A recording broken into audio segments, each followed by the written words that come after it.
Praise the lord. ఈరోజు bible ధ్యానము పేరు మరియు కీర్తి. దట్టమైన చెట్ల గుబురు మీద జనులు గొడ్డండ్ల నెత్తినట్లుగా వారు కనబడుదురు.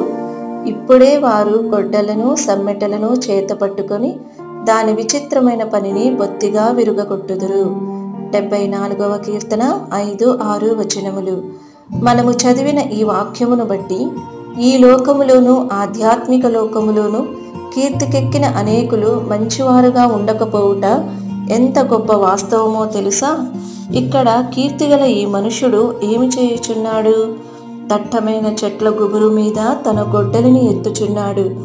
గొడ్డలి శరీర సంబంధమైన ఆయుధములను మరియు దట్టమైన చెట్లు గొప్ప పరిశుద్ధులను చూపించుచున్నవి.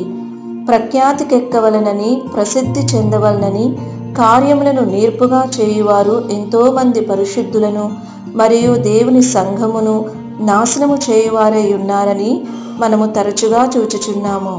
దాని విచిత్రమైన పనిని బొత్తిగా విరుగగొట్టుదురు. కీర్తికెక్కవలనని ప్రయత్నించువారు ఆత్మీయులు కారు గాని వారు శరీరానుసారులై ఉండెదరు. మరియు వారి క్రియలు దేవుని పనిని కట్టుటకు బదులుగా పడగొట్టునవిగానే ఉండును.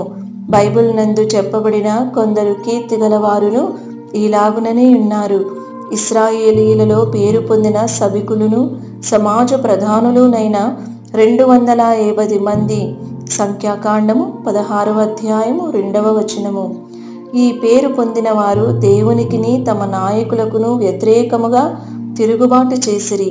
మోషేకును నాయకులకును వ్యతిరేకముగా తిరుగుబాటు చేసిన నాదాబు అబీహులు కూడా పేరుగాంచిన వారే. సంఖ్యాకాండము 16వ అధ్యాయము 1-3వ వచనం వరకు. ప్రియ దేవుని బిడ్డ, నీ యొక్క జ్ఞానముతో పలుకుబడితో నీవు సంఘములో పేరు ప్రఖ్యాతి గలవాడవై ఉండవచ్చును. అయినను నీ తెలివితేటలతో నీవు దేవుని సేవకు సహాయముగా ఉండుటకు బదులుగా ఒకవేళ నాశనము చేయువాడవుగా ఉండవచ్చును. నీవు పేరు ప్రఖ్యాతుల నుండి దూరముగా పారిపోయి ప్రభువైన యేసుక్రీస్తు అను బండ సందులలో దాగి ఉండుటయే ఎల్లప్పుడూ శ్రేయస్కరము. ఈ లోక ప్రేమ హేయము, ఈ లోక ఘనతయు అల్పమే. నా గొప్ప పిలుపును తలంచుచు పాత్రునిగా నడుచుదున్. ఈ వీడియో యొక్క పూర్తి స్క్రిప్ట్ కావాలంటే దయచేసి డిస్క్రిప్షన్లో చూడండి.